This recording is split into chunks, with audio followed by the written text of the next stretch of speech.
If you love collectibles and love sports, you're in the right place. Because today on Collect These Takes, we're discussing the Super Bowl and our instant reactions, the Brady versus Mahomes debate, what to do with Mahomes post Super Bowl. Should you buy, should you sell? And Tom Brady's big move into the hobby. Let's get into it.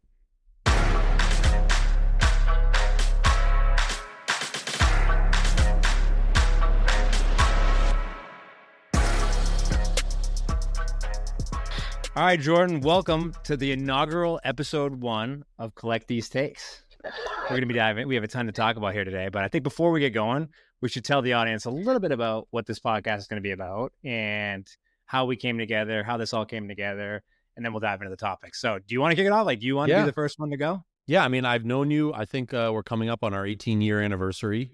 I was going to ask that. Actually. Yeah. We're coming up on 18 years. I met you when I was 17, at a sleepy little school up in New Hampshire. But it's great to, actually record these things because for so long we just gave it away for free. And, hear our valuable insight that could honestly change the sports world, what I'm thinking. And honestly, obviously that major news we were just talking about in the intro, Tom Brady buying into the hobby. I feel like he's the inspiration. Like our GOAT, our God is into the hobby scene now. We had to get in. We had to jump in and we had to follow suit. But yeah, so we did. Jordan and I had to get a common law marriage divorce at one point in time because we lived together for long enough in the state of Massachusetts. So we've gone through that, but here we are. Well, look at us. We're reunited digitally. This is amazing. Yeah, I mean, it only took 10, 15 years after the podcast boom for us to join. What does the world need more of? Guys talking about sports. Exactly. So me, Kevin, I'm a diehard collector. I recently had a resurgence back into the collectible market, primarily trading cards, but I dabble in a little bit of memorabilia from here or there. I've got some throwback memorabilia, mainly inherited from my family who are big collectors. So I consider myself as a hardcore card collector these days. But where are you on your collecting journey? I don't have much stuff anymore. Growing up, we had a few things here and there. I remember the big prize possession. We had a Mark Colombo signed football in our basement. He hosted like a football camp in the town I grew up in. And, we also had a Pete Rose ball, which I'm sure you can probably tell me Pete Rose balls are worth nothing because the guy literally just signed them for $1. So, I'm not big in the collection, but I'm very curious about it because to me, it seems like the stock market. You're buying guys before they're about to pop. You're buying guys when they're doing great things. And again, when Tommy does something, we got to do it. Exactly. No, we're in, and I'll teach you. I'm here to learn. I'm here to school. I don't know everything, right? Again, the whole idea of this podcast is about this is the everyman, the everyday collectors podcast. Like, will we dabble a little bit in the hardcore concepts, like flipping the stock market and the prices? Of course, yeah, we will. But we want to make this podcast a bit more approachable, which is perfect that you're here. You're starting to get back into it a little bit, learning about the hobby. And me, who's kind of dove back in blindly into this black hole of the breaking world, ripping open cards, can't even go to Barnes & Noble with my family anymore without buying trading cards. So it's going to be fun. So let's jump into our first topics of the day. So we're going to dive in Super Bowl reactions. Let's talk about instant takes, MVP, and just some of the biggest surprises, your takeaways from the game. Yeah, I mean, besides the 7 Super Bowls, because I count all Tom Brady's Super Bowls as my Super Bowls. Besides those, this was one of the more rewarding ones for me, and I didn't even put money on this game. I just so badly wanted the Chiefs to lose because it would have erased my childhood. I remember, feeling like, because I got to see all those Super Bowls in college, after college. I got to walk around with this big chest. Like, yeah, I have the best quarterback ever, the best team ever. And if Mahomes had that three-peat, I would have had to really gotten deep in the stats to try to defend it. And now I don't have to. No, I know. But what about the game itself? Like, what surprised you the most? For me, it was Jalen Hurts. Like, I think everyone going in, all his focus was on Mahomes, all focus on the Chiefs, right? Can they make history? Can they three-peat? And I think the Chiefs did what they had to do, right? Like, they stopped the run game. Like, Saquon didn't have the biggest game in the world, right? Decent stat line, but nothing crazy. And they made Jalen Hurts throw. Like, I don't blame them for that strategy at all. Like, that's exactly what I would have done if I was the Chiefs. Like, make him beat me. And he did. And I think he stepped up. He had that one pick. But I was thinking about that pick that he had, like it was like on the 9-yard line. It was effectively like a little punt, right? It was like an interception punt. So it didn't really even hurt them. So even the mistakes that he did made ended up being like non-crucial to the game or the outcome. But I think he lit them up. He had some crazy electrical plays, right off the bat. The one thing that stood out to me is like, it's like when they almost do that instant flag in the beginning or for the fourth, it was like 4th and 11, 4th and mid long or whatever. And here we go again, like here Chiefs and the refs and everything like that. And that could have been like that momentum shift, but like he didn't let that rattle him. He's one of like the coolest, calmest guys. And to me, like the biggest surprise is how he stepped up, and like this guy could be a perpetual winner going forward. I think the thing you're also overlooking is the Eagles defense. Like, they held Mahomes to under 60 yards in the first half.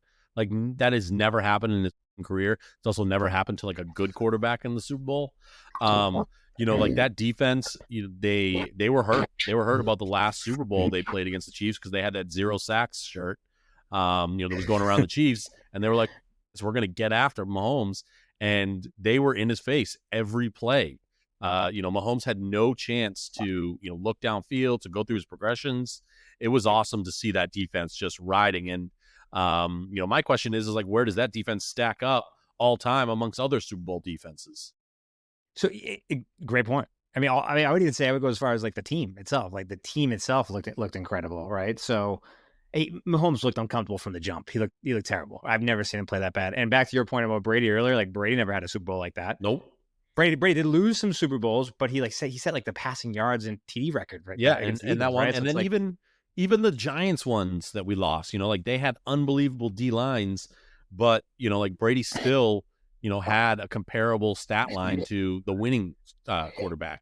Patrick Mahomes, if you remove the final 10 minutes after they dumped the Gatorade, when they put all the second stringers in, Patrick Mahomes had statistically one of the worst Super Bowl stat lines ever. Horrible. Yeah, don't let the garbage time stats fool you. Like that looked bad. Yeah. But, so let's bring it back to the hobby a little bit. Like, how does this affect his prices? Like, should you fire sale Mahomes today? Like me, no way. Like this guy, like there's a reason he's in the conversation for Brady. So anyone overreacting, saying like, sell all my Mahomes cards, sell all my Mahomes memorabilia, like you'd be crazy. Like there's a reason he's in that conversation for Brady. I think he will be back. I truly do. And if you look at his prices across the board, did they dip a little bit? Maybe. But like, I think those people who are getting rid of Mahomes after a bad loss like this are nuts, because this guy, he's going to be in the conversation and a good player for a long time. By no stretch of the imagination is Mahomes done. What does it do to like the secondary guys though, like a Chris Jones or a Kelsey? Like I know, like, stat wise, legacy wise, it's probably fine. Yeah. But does it affect their cards in any way? No, so the thing is with football, right? Like it's the skill positions are the guys that get all the love, right? Especially in football, it's the quarterbacks, it's the wide receivers, it's the running backs sometimes, right? Now, don't get me wrong, there's a market for Travis Kelce. There are collectors out there. There are Jones collectors out there for sure. But like the guys that get the most attention and like demand the highest prices are usually the quarterbacks, which is the key focus. So in this case, you'll see Mahomes not going to really dip, in my opinion. Maybe you'd see some sales at a lower clip, but nothing too crazy. And then what you're going to see is Hurts will go up. Hurts will definitely go up after winning this, right? So young guy, had a little speculation in the beginning, dipped last year, and now this year getting his first title, like he's going to jump up. But like the quarterbacks, the receivers, like AJ Brown might get a bump a little bit. Saquon, I think we'll get a bump. I was on the opposite of that. I sold a lot of my Saquon, which I'm still a little upset about personally. I was like the Giants head coach, got rid of him, never thought he was going to do anything again, and obviously has this breakout MVP-esque style of year. So I got hurt by that, but I think again he gets a ring. He gets the forefront of the stage, and he's going to be on that team. That team's going to be good for a long time. I think the Eagles have a good chance coming back next year, jumping into it. So for me, the guys that will truly get the bump are Hurts, Saquon. You think about AJ Brown, but also what about like a Devonta Smith? Yep. Yeah. The guy had an unbelievable game. Like if it didn't go to Hurts, it could have gone to Smith. And then on the other guys, like I'm curious about too. Like almost like as a joke, but like Kenny Pickett. Kenny Pickett got some Super Bowl time. Is anyone like buying him just for like the joke of it? Definitely not Kenny Smith. But I actually like where you're going with that. But like, hold on, like, let me look it up. Like, I'll look up a Devonta Smith. So like the gold standard card in the hobby, what I call is a silver prism. It's just like the most liquid tradable card that you can get. So when I look up a lot of these cards, I'll either look at a prism base or I'll look at a silver. I'll look at a silver prism just to kind of get a sense of where they're at. So keep talking for a second while I look up Devonta Smith silver prism. Yeah, I mean, the Eagles just have so many dudes, and like I know you're saying, that it really goes to the wide receivers and the quarterbacks, but like what like a Lane Johnson, like the dude's like a certified Hall of Famer. I think he holds the record of like allowing the least amount of sacks over the course of his career. There's not some fat kid out there who wants to like to look up to another fat kid and be like, hey, I need that Lane Johnson card, or I need those Lane Johnson cleats. I think we need to give some more shine to the offensive line, especially in the hobby world.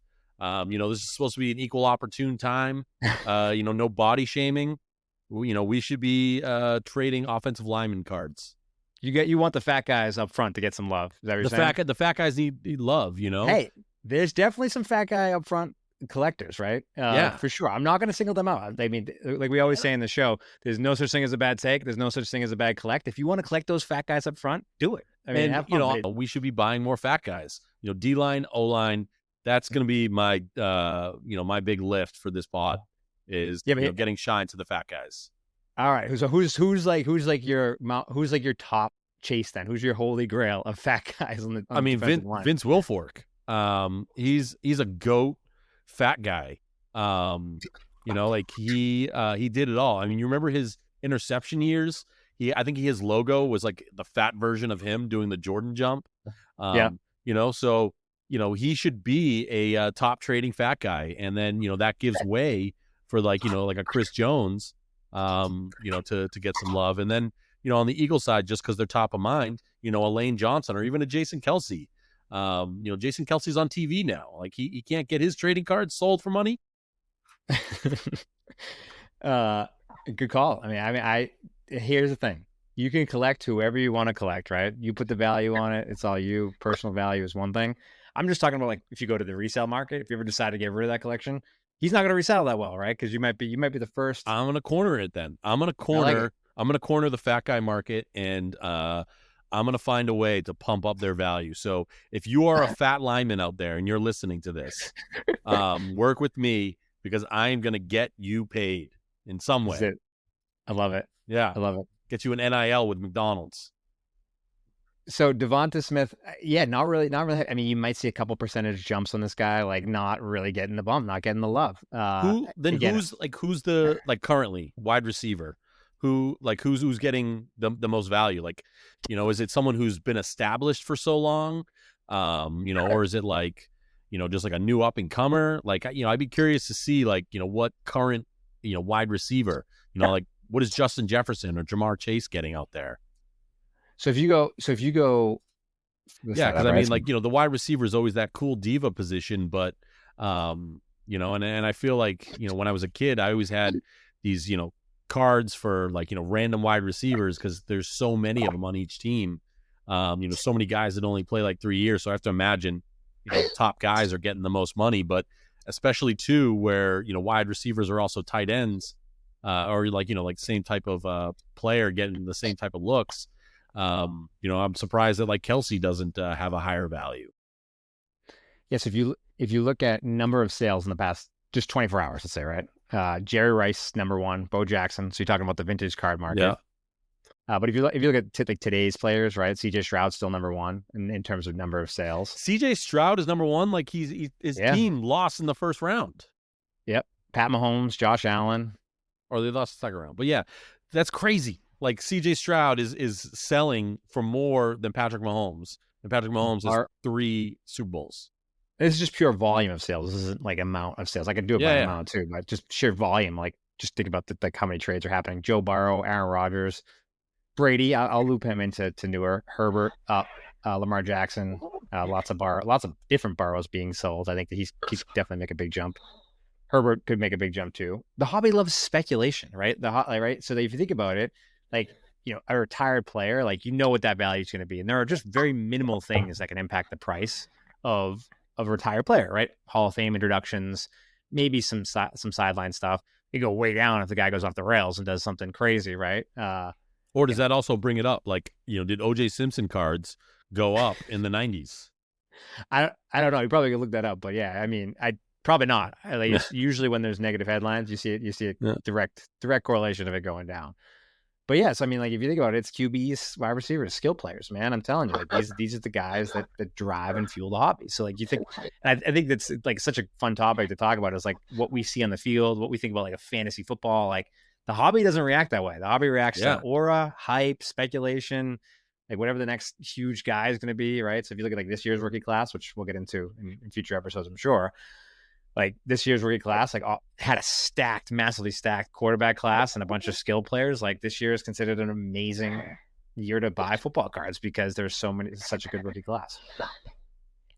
But as we think about our GOAT, our main guy in Brady, as you just talked about earlier, like I mean, so Brady had some big headline news fairly recently.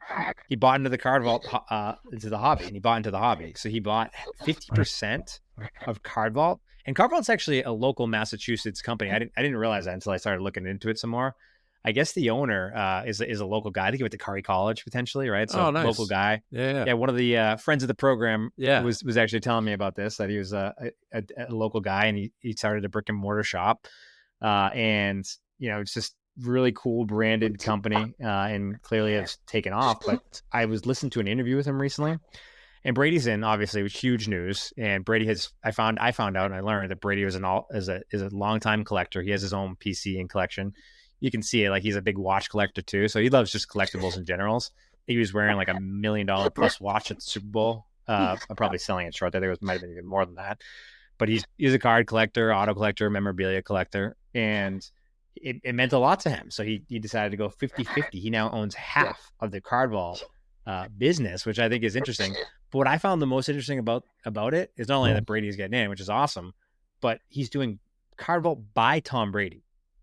What? Like, why is that? Like, why do you think that it's like a business marketing thing? Yeah, what's the big auction house? He just like did a partnership. Golden. So he was like selling like all of his stuff, and I thought like, oh man, like Giselle must be taking him to the cleaners, but.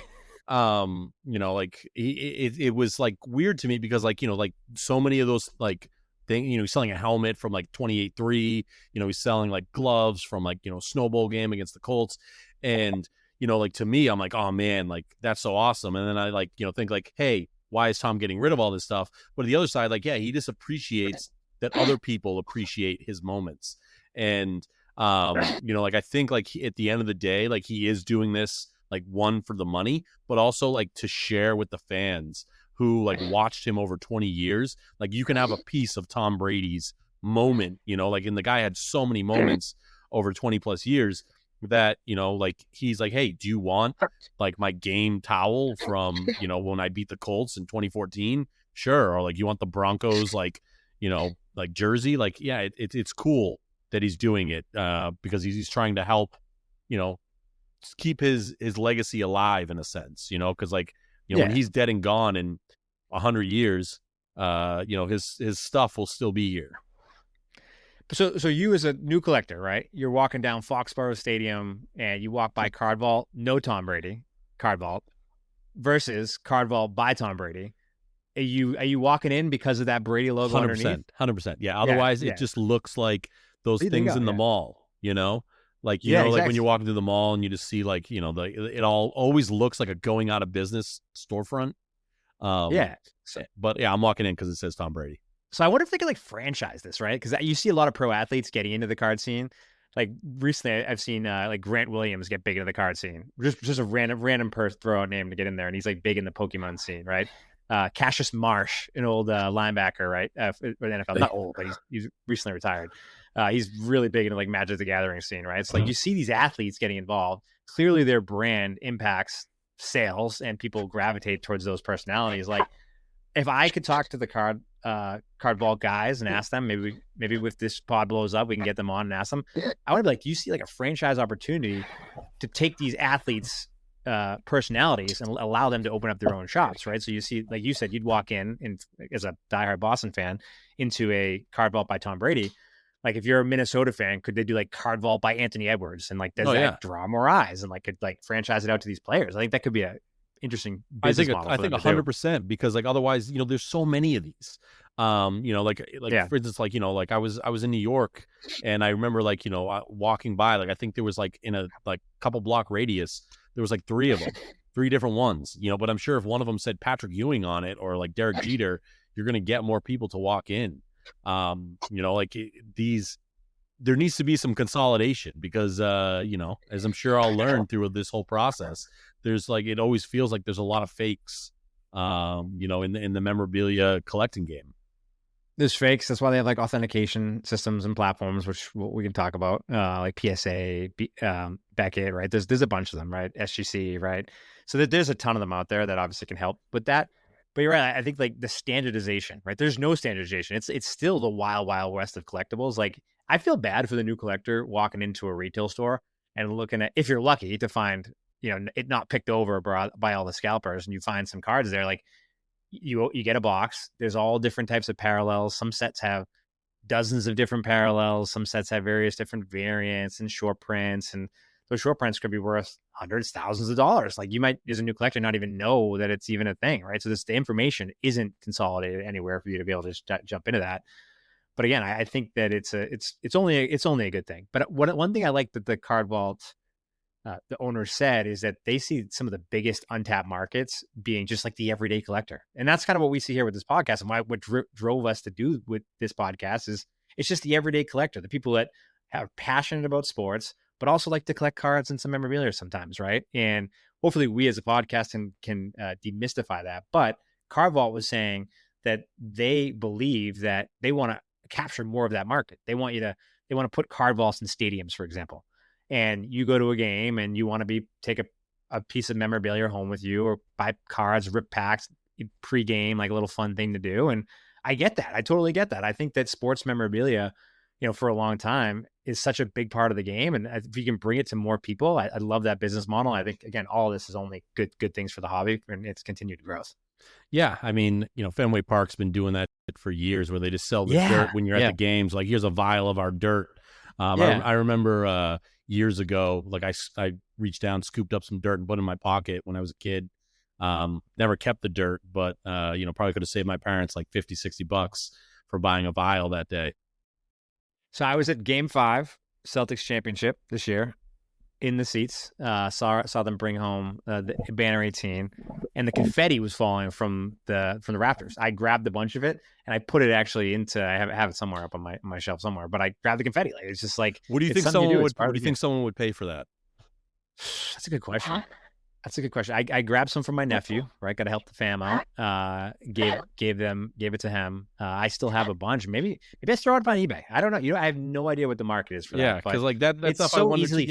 Yeah, you could fake it so easily, right? Like, yeah, of course. You talked about the dirt. Like, how do you know if it's dirt from Fenway or like dirt in your backyard and you're selling like vials, right? Like, you don't know. But people do that shit. Like, remember seeing when Brady retired, to keep it on Tom, when Brady retired, people went and scooped up the sand from, they like, Google located where he was, scooped up the sand. They were selling it for like a couple $1,000s.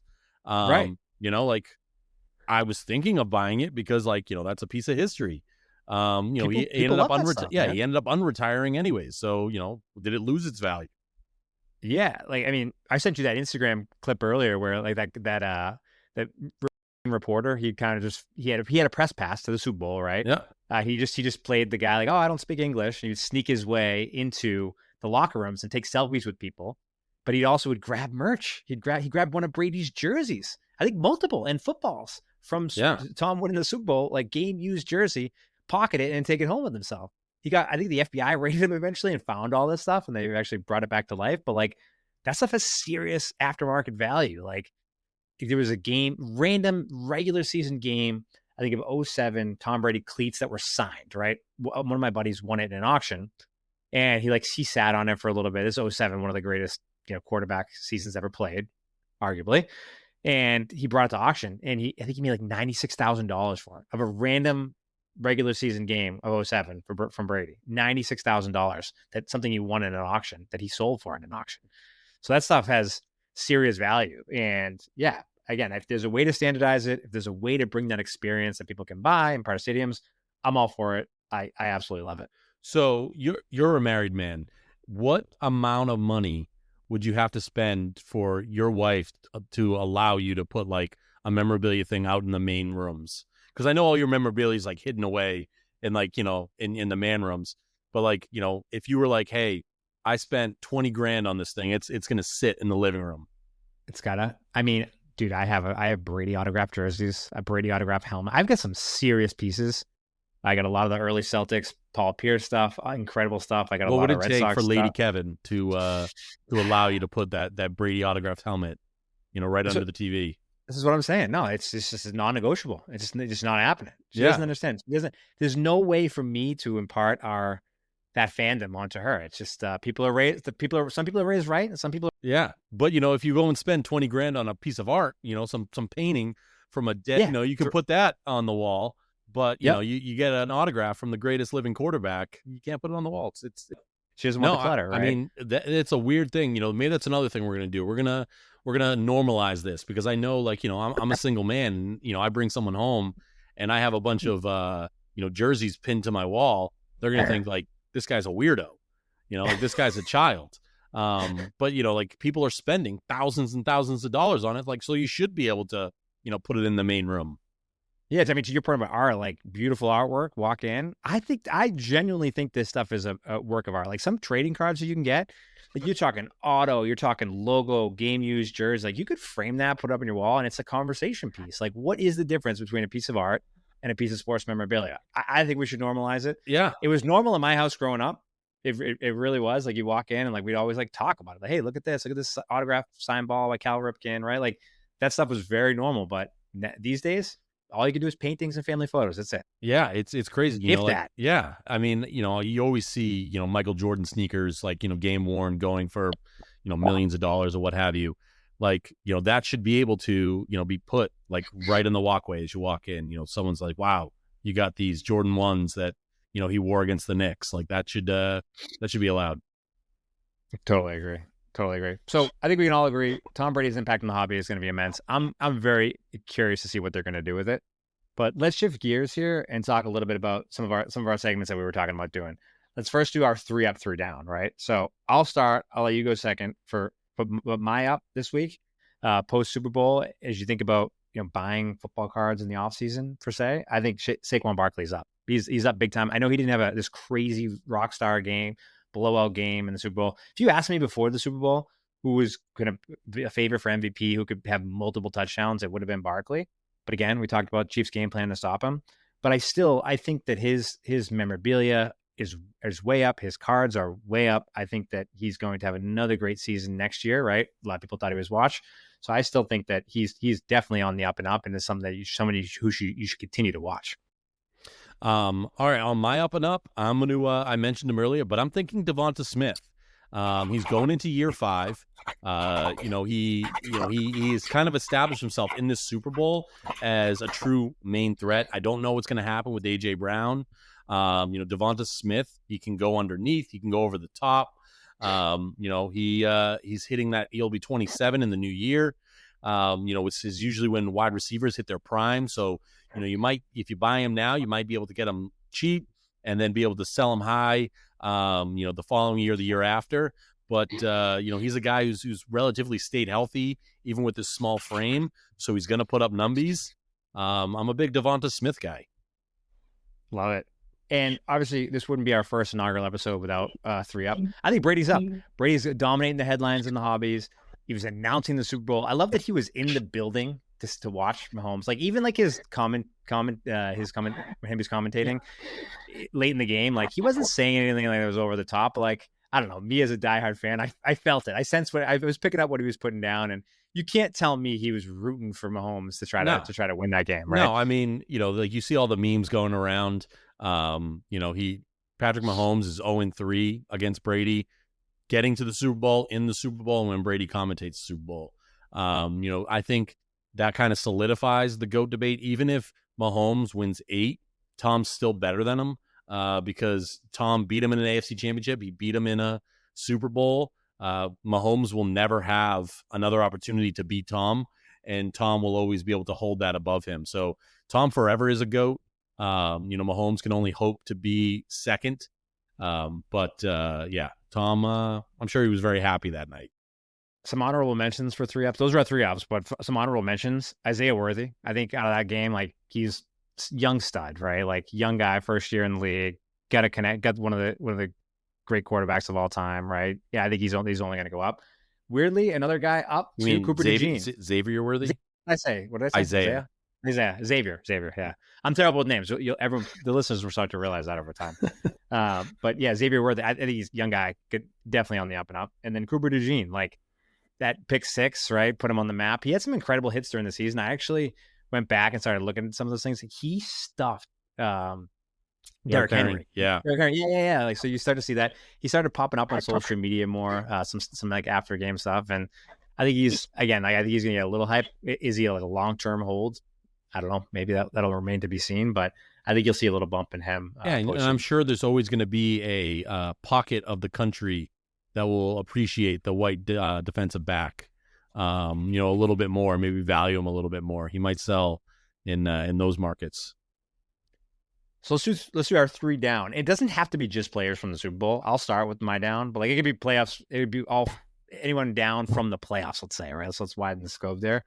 But instant L down for me, Travis Kelce. He looked so bad in that game, and I think his stuff is going to take a little bit of a hit. I mean, he's 34 now. He's on the. I mean, they have to do a whole contract negotiation with him, right? I'm sure he'll stay there. He'll hang around. I don't think he's done.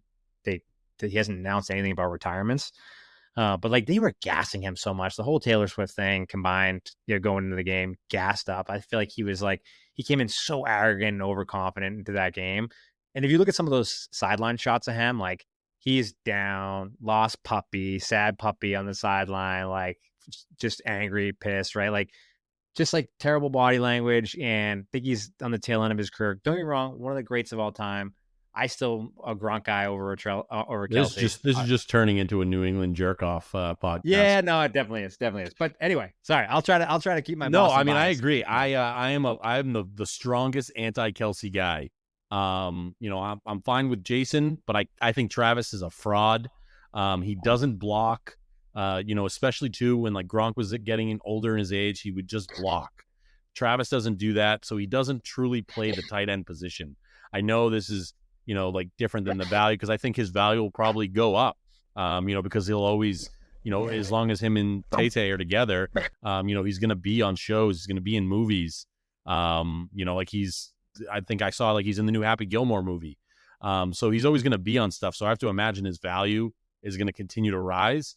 But, playing wise, yeah, he's a shell. If anything, he was just, he was good for like a couple routes, and he was lucky that he had Mahomes. But if Travis Kelce played for the Indianapolis Colts, no one would know Travis Kelce. Facts. Who else you get down? Who else was trash in that game? This is a hot one. This is a steamy take. Yeah. Justin Herbert. I know he's young, all right, but Justin Herbert has the potential to me to be Kirk Cousins. I don't think he can win a big game. I think he was he had the best position he could be in, having Jim Harbaugh as your coach, and he still didn't deliver in the playoffs. All season he was fine, like he was good, but I don't think Justin Herbert's going to be the guy. I'm willing to bet in 3 years he's no longer the starter, that they will have a new starting quarterback I'm still going to call them the San Diego Chargers. They're going to have a new starter there. Justin Herbert, to me, I do not think is going to be what everyone envisions him being. He's just going to be a quarterback. Fair enough. So you know what? Here's what I'm going to do. Since you're the first ever fat guy card collector, the entire Chiefs offensive line, if you're into the fat guy offensive line card market, way down. Perfect. They look terrible. Everyone so buy down. now. Buy the Chiefs. Get Joe Tooney. Get them all. Buy them all right now. They're going to be worth something. They're going to win a Super Bowl in like 3 years. Buy them all now. Or buy the rookies, whoever they draft this year, right? Exactly. All right. So final segment. Let's get to the mailbag. Let's get to the questions today. And this is a very similar question to what we were just talking about, the 3 up, 3 down. First question that came in was, it's football off season. prices tend to drop in the football offseason because naturally, because there's just not enough attention, right? Draft will pick it back up, obviously, a little bit more, but it's a little bit of a down period, so it's a good buying opportunity. Who is the one guy that you're going to buy in the offseason that you think will have a big jump in year two? You go first. Yeah. So I know this is kind of a, not that spicy of a take, but, he's coming in. Travis Hunter. This is not just because I hope the Patriots draft him. I hope someone good drafts him, like maybe like the Niners can trade up for him, like a good coach, because that guy, I think, is going to be transcendent. He's going to be the DB that's going to be worth money. Like I'm sure back in the day, Dion was worth money.